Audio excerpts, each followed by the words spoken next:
so what's up? Good morning sa inyong lahat mga brod. So yun no, summer na. Bali, ginak ko lang yung sasakyan ko at ako'y pinagpawisan na. So kung napapansin nyo, bagong gupit na rin tayo. Siyempre, mainit na, bawal na mahabang buhok kasi sobrang init.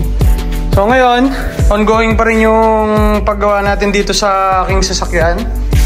So napaandar na natin siya, kung nakikita nyo naman dun sa past videos natin. So ngayon, hindi naman pwedeng ibiyahin natin yan nang umaandar lang siya. Kailangan i-make sure natin na ready siya sa long drive. So ngayon, gumawa ko ng listahan ng mga current na alam kong sira niya. So meron pang mga kulang dyan.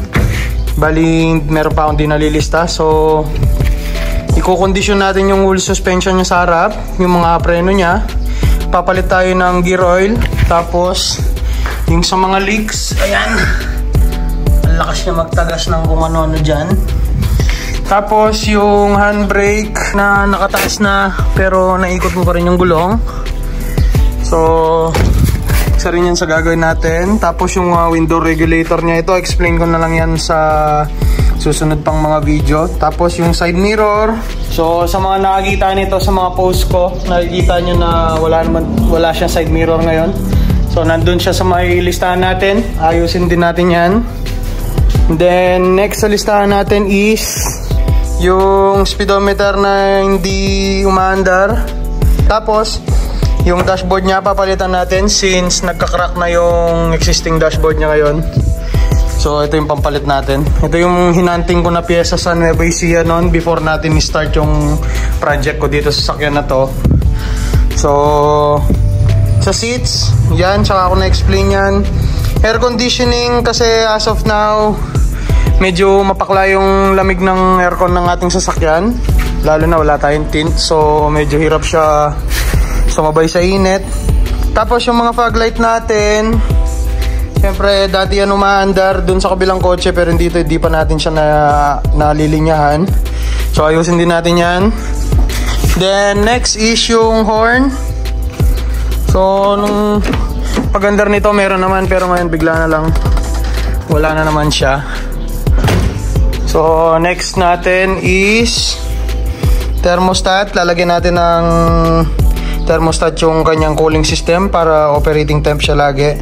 Tapos wiper blades, tires registration. Tapos meron pa pala ako idadagdag dyan, yung mga bagay na nakakalimutan tayo since mga late to, tsaka napakarami talaga. So dadagdagan natin to, yung kanyang engine support.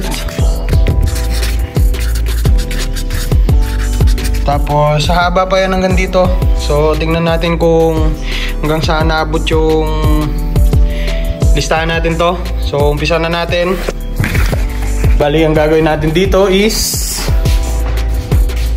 sasabit natin yung listahan natin sa ating hindi siya bulletin board bulletin cardboard. So ayan no, sabit natin yan dyan. Tapos i-check natin kada progress na nagagawa natin. So ito na pala si Snow, chill ka muna dyan.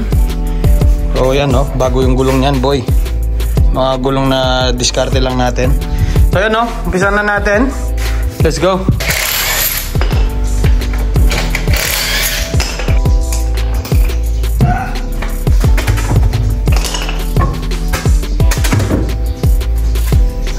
Okay, bali ngayong araw, ang pinaka-target natin is yung kanyang rack and pinion. Since siya yung pinanggagalingan ng leak niya. So aside sa kanyang rack and pinion, kanyang steering pump din ay nagtatagas ng langis. So attempt natin yan ibaba ngayon. Basta ang pinaka-target natin today is mabaklas lahat. Dapat ng mabaklas related dito sa kanyang pangilalim at brakes. So gagawin natin yan lahat ngayon. Babaklasin natin lahat sila para mapagawa natin yung dapat pagawa. Let's go!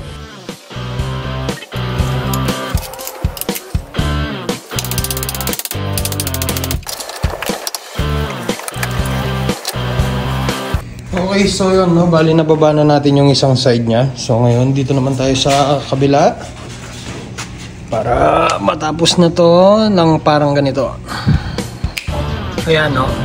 So okay na. Bali nabaklas na natin tong mga bushing under chassis, whatever niya. So ngayon dito tayo sa kanyang rack and pinion. Yun siya. So basta yun, baba natin. Let's go. Okay, so after mga dumi natin sa kamay, so finally tanggal ko na rin yung kanyang rack and pinion. So hindi na ako gano'ng nag-video dito kasi medyo hectic na trabaho to.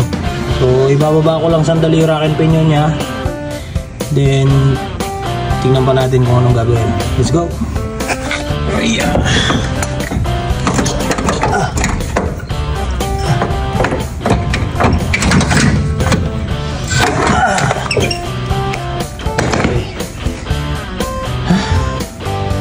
Yung hirap mo tanggalin.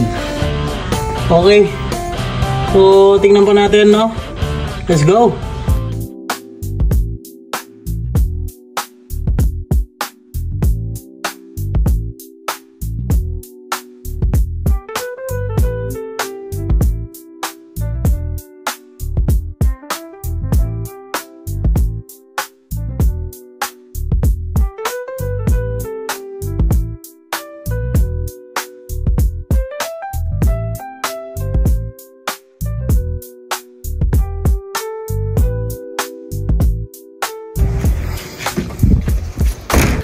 Okay, so nabaklas na natin yung mga dapat baklasin. So ayan sila, no? Actually kulang pa yan. Hindi pa tayo makakapamili ng pyesa ngayon. Ba yan? Gulo ng buhok ko pero hindi mo na kamay ko eh. Meron pa tayong itutuloy dito, kaya lang meron tayong na-receive na tawag. So puntahan muna natin sandali yung tawag na yun. Yan na muna yan. Tapos re-ready lang ako sandali. Let's go.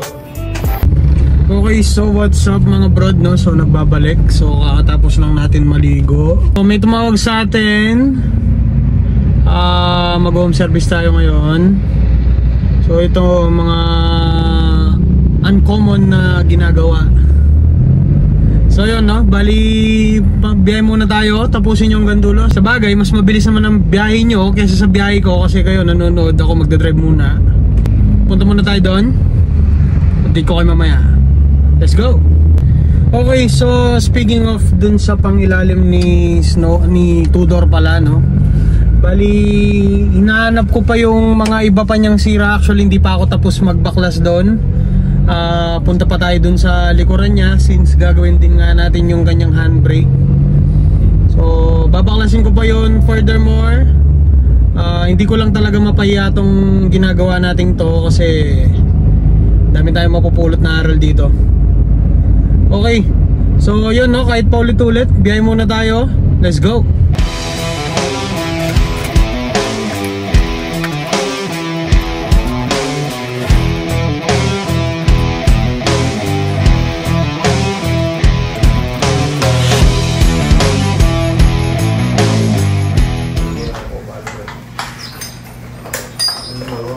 Kaya rin ang gawa, hindi ba loko na ba?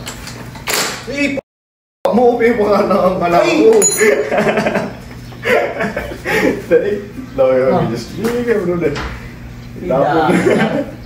Sorry, San. Idana, sorry, San. Ito yung baril ko. Si Mabay Malan. Buti na ang pala.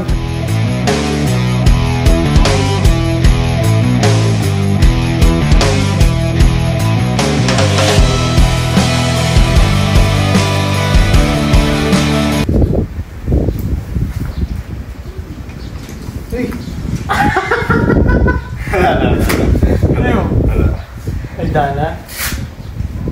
Walang yan. Dapat lumalyan yan, eh. Pero dapat yan lumali. Sumanda po po kayo. Ay! Alam ko talaga. Sorry. Pagpandaan kasi kayo rin po lang. Sirala ko naman. Ay, Dana. Karkaldereta.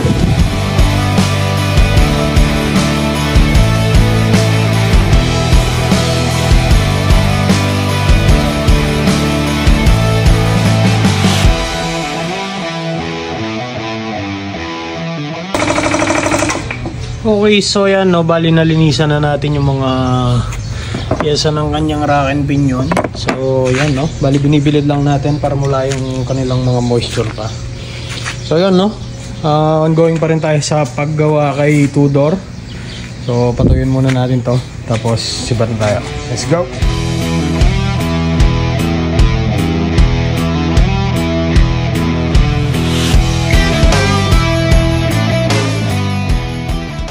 Okay, so continuation tayo. Mamimili tayo ng parts para sa ating Tudor. Cookie! Hello!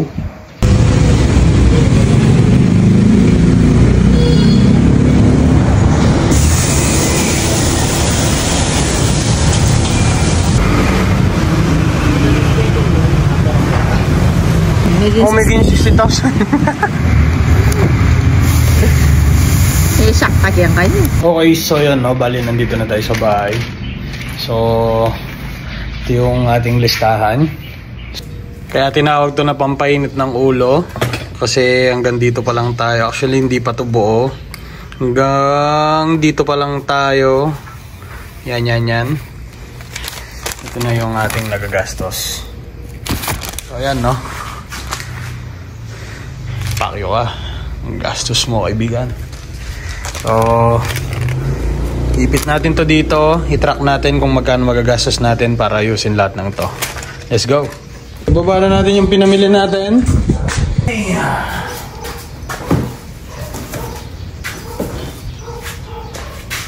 Okay, so meron tayong brand new na handbrake cable. So lagay muna natin sa baba. Tapos yung brake hose na nasira natin. Tapos mga rack and pinion bushing, kasabay din nung pag-rebuild natin sa rack and pinion. And syempre, ang pinaka-importante sa lahat, itong kanyang repair kit. So yun, no, bali OEM yan ng Nissan. Napakaswerte mo, hayop ka. So OEM yan ng Nissan. So ito yung mga seal na kailangan natin para dito. Then steering fluid, gear oil, kasi medyo nag-iingay yung transmission yan pagka mainit na. Tapos ball joints, tie rod, mga boot. Tapos itong cross joint na to, maliit lang naman to. Ito yung para dun sa para dun sa kanyang, yun, sa kanyang cross joint sa manibela, kasabay din dito. And syempre last, itong kanyang matawag dito, basta para dun sa kanyang shock mount. Syempre hindi natin makakalimutan yung mga nauna na natin binili. Ay, support.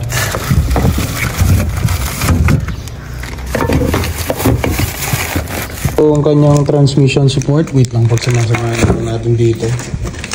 Yes, yan naman lahat ni Tudor. Ito ito pa pala yung return hose nung dun sa power steering. Bumili na lang ako yung tinatabas para wala para mura. So pag samasamahin na lang natin dito yung mga parts ni Tudor.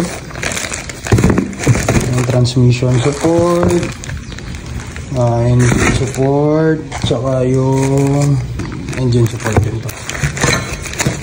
Okay, so yun, no, bali ito na yung mga pyesa na pinamili natin para kay Tudor.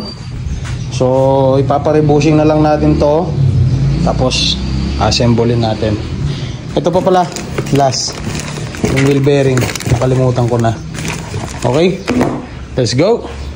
Okay, so yun, no, bali nabaklas na natin yung cross joint niya. So palitan natin ng bago.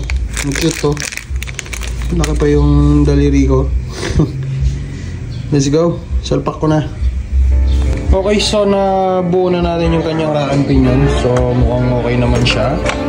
So subukan natin, salpak natin siya ngayon para maligtas natin kung may kabubuan ba yung ginawa natin. Let's go. So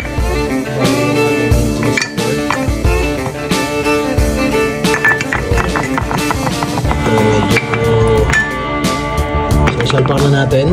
Let's go. Ay, pero pala, bagong lahat, para maluwag na dun sa likod, isasalpak ko na yung rack and pinion niya muna bago yung support para maluwag. Let's go! Okay, so what's up mga brad? So, bali nakasalpak na yung ating rack and pinion. Ayan siya, no? Bali umaandar na. Sinubukan na natin ng konti. So, binibleed out pa natin ng konti yung kanyang system. Ginamitan muna natin siya ng lumang ATF para lang sigurado. So, tingnan natin. Kung wala naman naglilik, no? Ang ayos naman yung ginamit natin. So, obserbahan pa natin. Balitaan ko kayo kung meron siya maglilik. Let's go! Okay, so tanggalin na rin natin yung kanyang engine support. So, yan, no? Palitan na rin natin itong isa pang bago. Ayan, So, yun yung difference nila. Ayan, nakalubog na yung isa. Yung isa bago. Bakla! Salpak mo na! Bago! Let's go! Okay, meron pa isa. Last. Yun punit na rin. So, syempre, try. Another one. So, ayan yung replacement part. Ayan. So, ayun yung difference nila. Okay. Salpak na natin. Let's go. Okay, so what's up mga brad? So, yun, no? Bali, hindi ko na alam kung paano pagdudugsongin yung mga shit na ginagawa natin dito. Pero as of now, medyo nakompleto na natin yung mga parts na kailangan natin. So, andito pala si Mr. F-Frame. So, pakita ko lang sa inyo yung shit na rack and pinion natin. Naisalpak ko na siya. Hindi ko na binidyo kasi as usual, marami naman kayong mapapanood na ganyang video dyan sa YouTube. So, nagpalit din tayo ng isang bagong bearing. So, background story lang. So, yung mga knuckle na to galing to dun sa 4-door natin. Ang nangyari, pinalitan natin to ng isang buo. Actually, Paris pala. Ang kaso ito, hindi ko naigpitan, kaya nasira siya. Ito, buhay pa rin siya hanggang ngayon. So, pinasok to ng water. So, yun. Pinalitan na rin natin ng bago. Tapos, nagpa-rebushing tayo ng suspension arm. So yun, no, sa mga basher dyan ulit, pag sasabihin yung bakit daw nagpa-rebushing tayo, hindi daw yung binibili sa auto supply.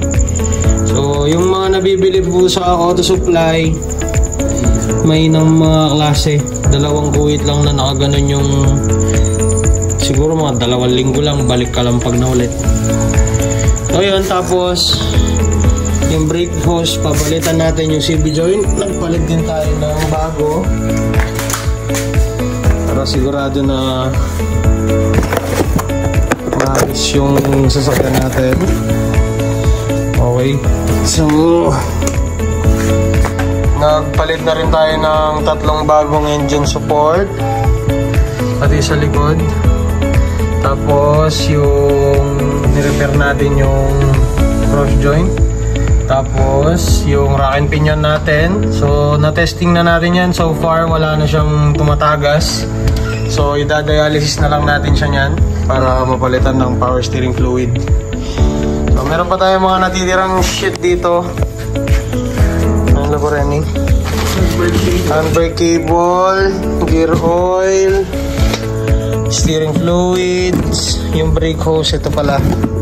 Tapos, bumili na rin tayo ng yung trash whatever, basta ito 2 to, pailalagay din natin ngayon. Tapos ito pa rin, nagpalit din tayo ng bagong tie rod, bagong ball joint, bagong shock absorber. So yun, basically lahat ng kayang utangin inuto. Okay, so sasalpak na natin sila ngayon. Siyempre, huwag nyo nang panoorin, mahirap mag-edit.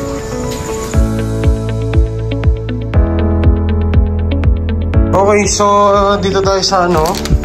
Binaba ko yung isa niyang shock absorber para ilagay yung kanyang thrust washer data yung tawag nila dito. So yan guys, no, ganyan siya nakalagay. So yan yung isang source din ng kalampag ng mga box type natin. So yan, sara ko muna, let's go. Okay, so what's up, good morning sa inyo lahat mga brod. So nagbabalik, no, bali inumaga na tayo kasi hindi na natin natuloy kagabi since sobrang lalim na ng gabi at meron tayong kulang na pyesa. Bubuhin na natin to totally. So kagabi nakabuo pa ako ng one side. So ayan, bago yung tie rod, bago yung shock absorber, bago yung brake hose, bago yung ball joint, bago yung mga bushing, bago yung basta binago natin lahat ng kaya natin baguhin. So yung mga preno tsaka na yan kasi nagbi-brake naman to ng maayos. Hayaan muna natin magasgas to ng konti, tapos yung sa likod din naayusin natin yan. So ngayon naglalagay tayo ng CV joint. So syempre usual, brand new pa rin para sigurado na tatagal. Taon naman ang bibilangin nito bago masira ulit. So yan, dito na tayo sa side na to. Let's go. So dito tayo sa kabilang side, ayan sila. So same, bagong shock, bagong tie rod, bagong ball joint, bagong CV joint naman dito. So yung bagong bearing pala natin nandun sa kabila yun. So dito i-recycle lang natin to. Ayan, medyo buo na siya. Let's go. So yun guys, no, bali na-assemble na to yung kanyang passenger side. Na-assemble na rin yung kanyang driver side. So mangilan-ilang parts na lang yung kailangan nating ayusin. For example ito, so mga brake calipers po ng mga box type or mga Nissan or basta yung mga merong caliper pin, madalas siya nagdudulot ng kalampag pagka maluwag na sila. So yan, re-remedyoan natin yan. So MacGyver lang ang katapat nyan. Tapos dito, wala na muna. So yan, remedyoan muna natin preno. Let's go. So yan guys, no, bali tapos na natin yung mga pangilalim nya. So meron nandun na rin yung baterya niya. At pitan ko na rin yung kanyang cross joint. So bababa na namin sana siya, kaso kailangan muna namin panginan yung sa gulong. So papangin muna tayo ng gulong with Mr. Jules Palo. Let's go, Amba. Let's go. Okay, dito na kami sa may pakay. Bakalaw na.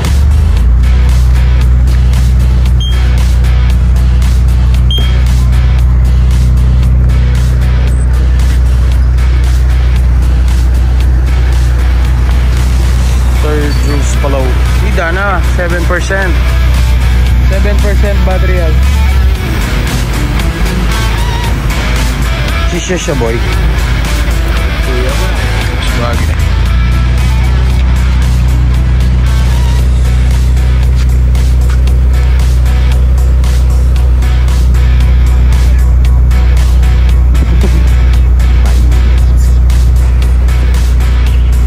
Let's go! Dito na kami ulit sa aming pamamahay. So matigas na yung ating gulong. Let's go! Alright, may snow. Ay, diba? Grabe yung mga gulong na yan. Safe! Ibay yan boy! Okay, let's go! Tire on! So nilagay na natin yung kanyang mga gugulungin. Yun, no? So baba na natin. Ay teka, bago pa lang lahat, wala na tayong budget pang alignment. So ang gagawin natin, i-manual alignment natin. So attempt lang naman. At least kung hindi man ma-perfect, at least hindi siya namumupot ng gulong, saka hindi siya mahirap i-drive. Kasi kapag ang sasakyan wala po sa alignment, mahirap po siyang manehuin kasi malikot sa daan. So yun, align muna natin siya ng kahit mano-mano lang. Let's go. Oh, same spot ha. Oh, may lapit yata. Ali. Na? Hindi mo siya gano'n.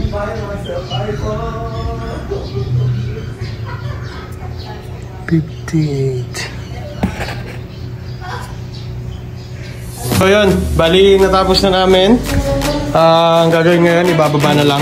So yun, let's go. Okay, so finally. Ay, tatama. So So yan.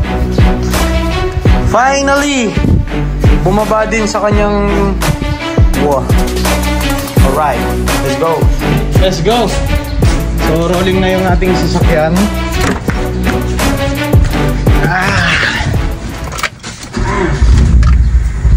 Yun oh.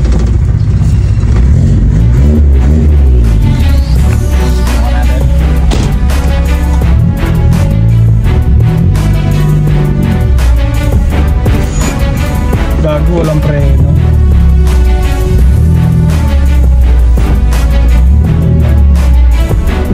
Wala pa siyang preno.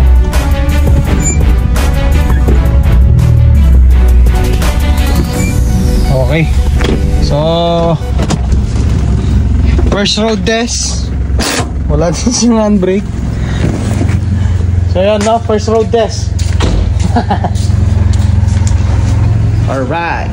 Okay, so sa makakita ng ganyan, super taas na ng kanyang handbrake, pero naikot mo. Magic handbrake. Ayun no. So yan no, ayusin natin yan. Let's go. So, nabaklas na natin yung mga handbrake cables natin. So ito nga yung luma. So putol yung dulo niya. Ayun no, wala siyang dulo. So ito yung palit natin. Siyempre, usual. Brand new. Yan ako. Oh, wala pa version. Yun o. Okay. Hindi natin magsingaba. Okay. Awa. At so yun, no? Tugma naman po sila. Nano yung side dito ang kailagan mo, rep? Left, pining left ni. Yung left. Ay, ito yung right tama. Okay, let's go. Yun guys, no? Dito nga pala sila nakalagay. So yun, running from there. May bracket sila dito. Diyan sila nakataglong. Yun, no? So yun, let's go. So ito nga yung kanilang bracket, no?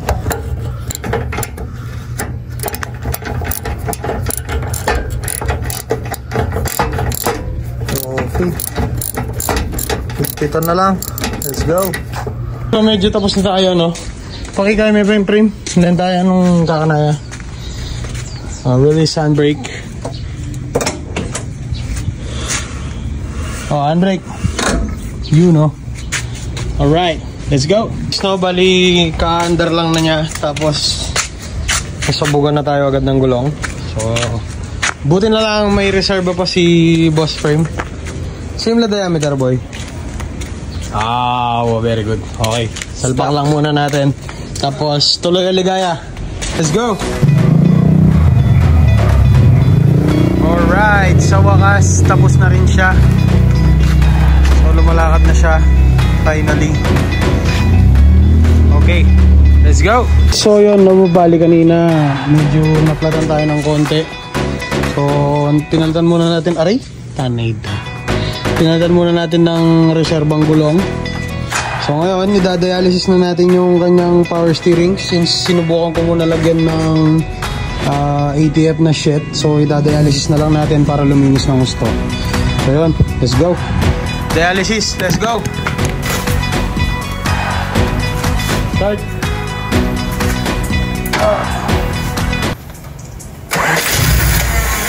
Yeah.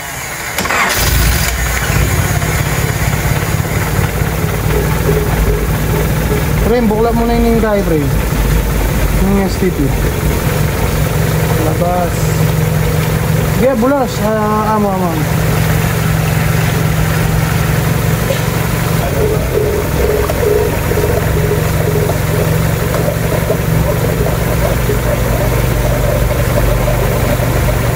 Paret na. Tapos, since empty na yung system natin ng marmilangis, ibalik na natin yung kanyang return line. Tapos lagyan na natin ng power steering.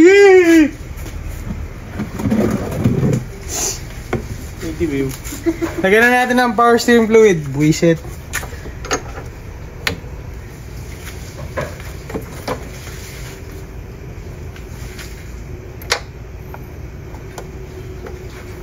Tapos, power steering fluid. Uli. Sa pa kanina pa.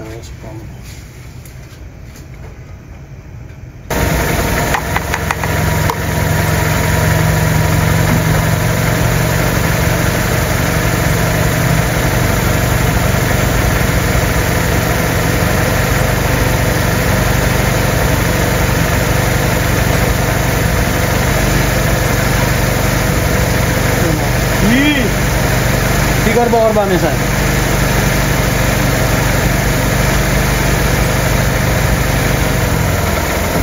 Yeah. Balik na. Okay, bawal. So, ito na yung kulay ng ating ATF. Ay! Kala ko di makikita. So, malinaw na to. Yan o. So, kung gusto na pa nating maging mas clear lalo, flash na lang natin ng isa pang beses. Pero okay na muna ako dyan kaysa dun sa pinangsubok ko lang na langis. Kulay black. So, compare natin dito. Ay, pinag-flashingan na pala to.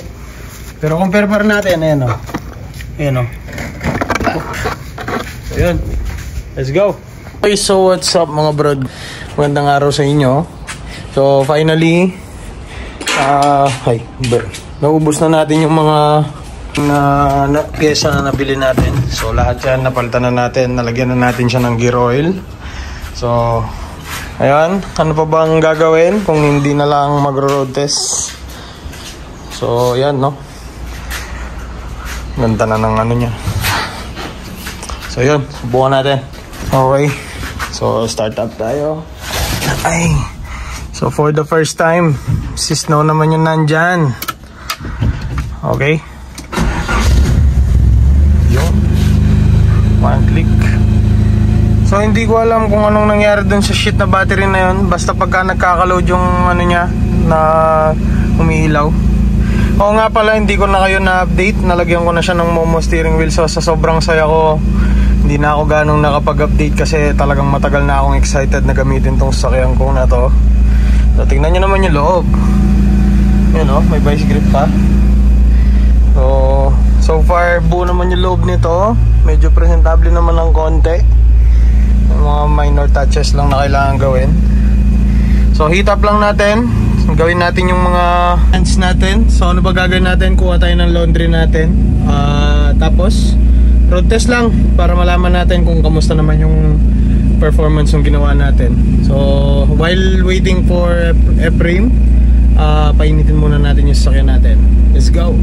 Nga pala, baka may nagtatanong, ayan po yung idle ng aking sasakyan pagka malamig. Actually tataas pa po yan maya maya. So ma-under pa po yung cold start ng aking sasakyan, pati yung mga idle assist nya. Pag-uusapan natin yan some other time, pero mag-focus muna tayo ngayon sa ginawa natin. Alright, let's go. Dito na si Boss Ephraim. Tabi mo muna yung sasakyan mo dyan, boy. Ayun sa atin. Alright, let's go. Okay, so medyo nainitan na yung sasakyan natin. So medyo matagal pa siya tumaas yung temp niya kasi wala pa siyang thermostat. So yun, no, mali, hindi pa pala tapos yung cold start natin. Ayan, no, umiilaw yung kanyang battery. So yun, tara na, tras na tayo, let's go. Okay, so yun, no, first road test, Mr. Jet Palo. Alright.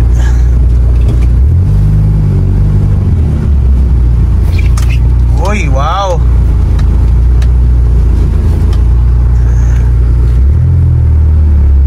So, napaka-nostalgic talaga nung dashboard ng ganitong box type, no?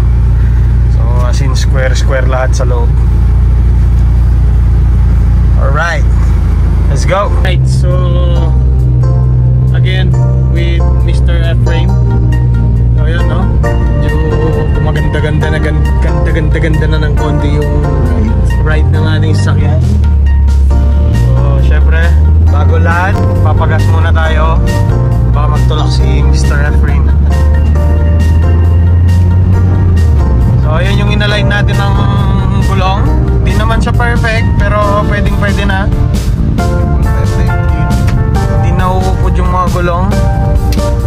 Alright. Bawas na may kalampag na, pre. Let's go. So yun, nandito na tayo sa gas station. So ang pinaka-unang manonotice natin, syempre, handbrake. 300 boss, premium. So yun, no? Papagas tayo ng 3H muna. Wala tayong pero paggas. 1K na. So syempre, bigyan muna natin ng konting montage. Let's go!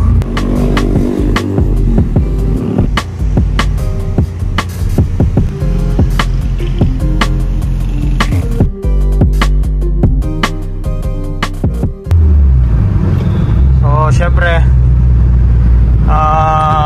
old school yung vibe. Let's go! Okay, so andito na tayo sa may laundry shop. So kunin muna natin yung mga saplot natin. Alright. Saplot natin. Let's go. Hey, boy. Wala, di pa daw tapos.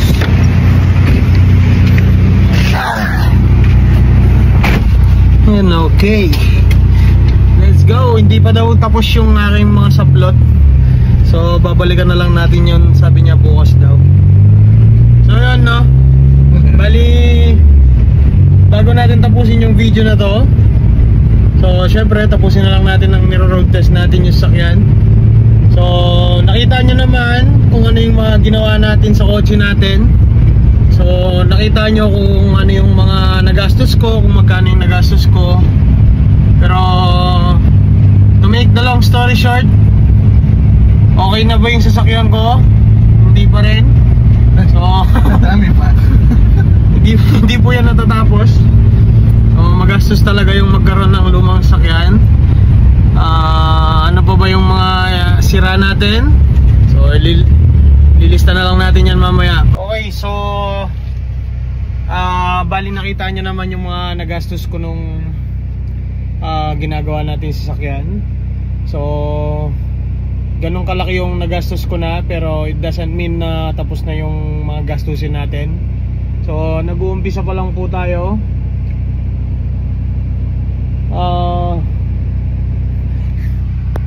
Si Mr. Buto, oh.